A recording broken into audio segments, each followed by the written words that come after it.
Amelia's life was turned upside down after she gave birth to 3 dark-skinned children. Her husband, Marcus, wanted nothing to do with her, and she was kicked out of the house. However, a decade later, something unexpected happened. Hospital staff, when not busy with their work, gathered to witness the scene at the entrance. A man named Marcus was continuously unloading bags from his car and throwing them down the gate, looking angry. Security guards approached him, gently asking him to stop, but he acted as if they were invisible. They tried to talk to him, but he did not listen. When they finally had to restrain him, Marcus swung wildly, punching one of them before they tackled him to the ground. After being subdued, Marcus confessed a horrifying story. He claimed that his wife Amelia had been having an affair and was trying to blame him for another man's pregnancy. They were both white, so it was absurd that she would give birth to 3 black children. He yelled that he was ending the marriage. The bags belonged to Amelia, and since he couldn't bring them all to the hospital, she would have to come and get them herself. He didn't care that she had just given birth. All he knew was that she had hurt him deeply. As the guards let him go, Marcus entered Amelia's room. Amelia was still sore from the birth and couldn't move freely. The babies were crying around her, and she looked at them without feeling anything. Marcus told her to never come back to his house and to go back to the black man she had an affair with so that he could raise the 3 children. Amelia looked at him in shock. She couldn't believe that he was kicking her out of the house. She knew that giving birth to 3 black children was a mystery because they were a white couple. Marcus had been in the delivery room earlier but left as soon as the babies were born, and he saw that they were dark-skinned. Amelia had assumed they would talk when he returned. Little did she know that he had only come back to get her things. She begged him not to leave her like this because she had nowhere to go. As a nursing mother, caring for all the babies without his support would be emotionally and physically draining, but Marcus yelled at her to shut up. He didn't care about her, and the babies would rot in hell. Marcus shot Amelia one last hateful look before storming out of her hospital room. She could barely think straight that day. She called Marcus several times, but he refused to answer. She sent him messages, but they all went unanswered. It was as if he had completely cut her out of his life. And since she was stuck in the hospital,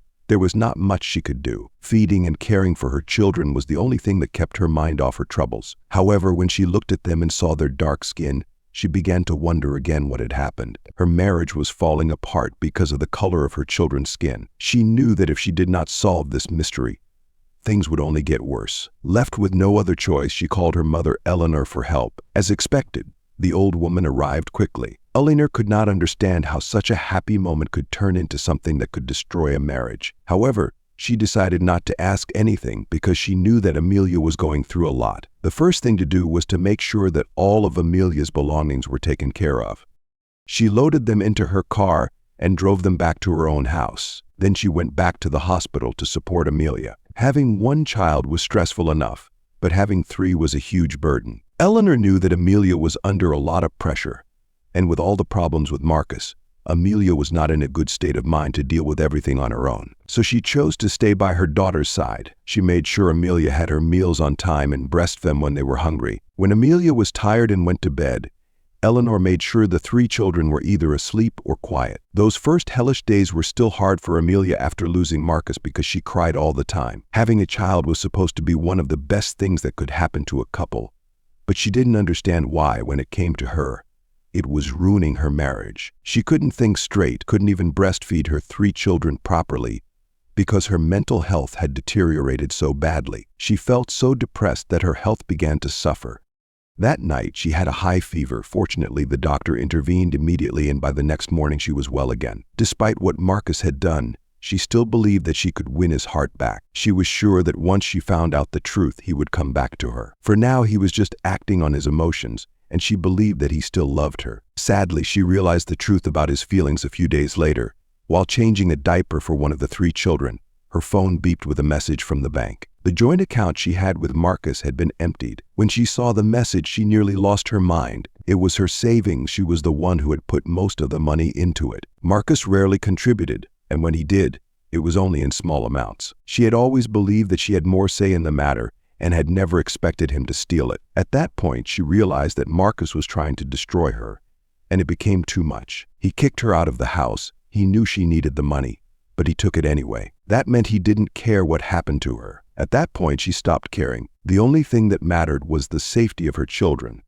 She no longer wanted to try to convince Marcus to side with her. She called the police and reported the theft. She also considered calling the bank to freeze the joint account, but it was too late. The money had already been withdrawn. The police opened an investigation but quickly realized that it wouldn't be easy. Marcus had left the state the same day he took the money, and he had fled, making it impossible to find and recover the stolen money. It was the darkest time for Amelia. She was always gloomy as she thought about her next move.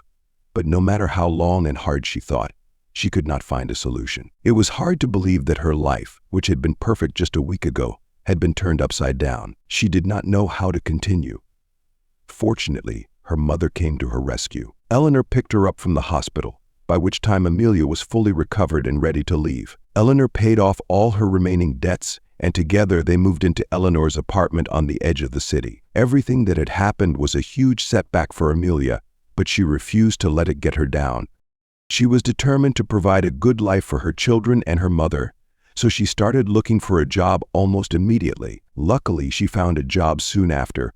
Although the salary was not impressive, it was enough to get her started. Amelia worked hard, and when the 3 children were old enough to go to school, she started working overtime, even working night shifts to keep up with the financial situation. They found a balance in their lives and made it work.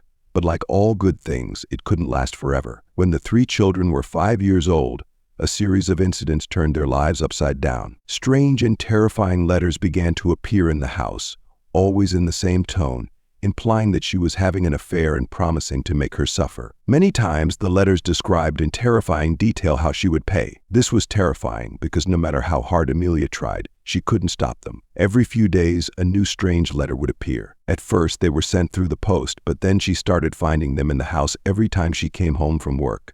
She felt like someone had ransacked her house, and there was definitely a letter under her pillow. This terrified her greatly because she knew it was Marcus. He had been in hiding all this time and was now reappearing just to torment her. Amelia refused to give Marcus that satisfaction, so she reported everything to the police. She told them about the threatening letters and how each one had become more and more terrifying, and that she feared for her life. Unfortunately, there was little they could do. Despite their best efforts, they had not been able to find Marcus. He was still on the run, just like he had been 5 years ago. This did not bode well for Amelia. She changed all the locks in her mother's house and installed an alarm system to ensure that any attempt to break in would immediately alert the police and the neighbors. She tried to get her life back on track, although she was constantly worried about Marcus. She was preparing for a promotion at the company, which would greatly improve their standard of living. With her mother taking care of the children, Amelia focused on preparing for the promotion interview. When it happened, she performed excellently and got the promotion. This was a big reason to celebrate. She finally had good news because she knew that all her financial problems were about to end. That day, Amelia went to pick up the 3 children from school, and one of them handed her a letter. As soon as she saw the letter, her blood froze. It was the same letter that Marcus had used to threaten her. She picked up the letter and read it. It was still threatening, but also said that no matter how hard she tried, he would always be able to scare her. Amelia asked the children how they got the letter, and they said that a strange man had given it to them and told them to only give it to her. When she finished listening, tears welled up in her eyes. She never expected Marcus to get so close to her children. It became too much to bear, and she called the police again. This time, they decided to follow her home to make sure everything was safe. They also searched the area to make sure there was no trace of Marcus. They found nothing, but made sure to keep an eye on her house for the next few days to make sure he didn't come near. Amelia sobbed, screamed at the sky, and sighed 1,000 times as she wondered how someone who loved her could hurt her like this. So in order to prevent further threats to her children, she decided it was time to move to another city. The move was difficult. She had to leave right after getting a promotion in her career. It was unfair, but there was nothing she could do. Her children didn't want to go either. They couldn't bear the thought of leaving their school and friends. They loved living there, but Amelia told them that until things were settled, they couldn't stay there. Their safety and well-being were the most important thing to her. And now that she knew Marcus would do anything to hurt her, she needed to go somewhere where he could never find them. And so they moved to another city. They tried to start a new life there with Eleanor. She enrolled the 3 kids in a new school and found a job that suited their needs. Gradually, they made the city their home, and soon everything about Marcus and his scary messages became a thing of the past. Amelia just wanted to move on with her life, and that's what they did. When the kids turned 10, Amelia decided to throw them a party. It was a big moment for her, as she also felt like celebrating, as their birthdays were a testament to how she had held on despite the hardships she had gone through all those years ago. However, while the birthday party was going on, the door opened and Marcus walked in, looking exhausted. Amelia was shocked to the core when she saw him. He looked worse than ever, as if his sins had finally caught up with him and taken a serious toll. When he saw her, he immediately began to apologize and beg for forgiveness. He said that he was very remorseful and was willing to accept the 3 children as his own. This was so unexpected that for a moment, Amelia thought she was being played. However, the serious look on Marcus's face showed that he was not joking. She asked him why he suddenly changed his mind, and he began to tell a creepy story.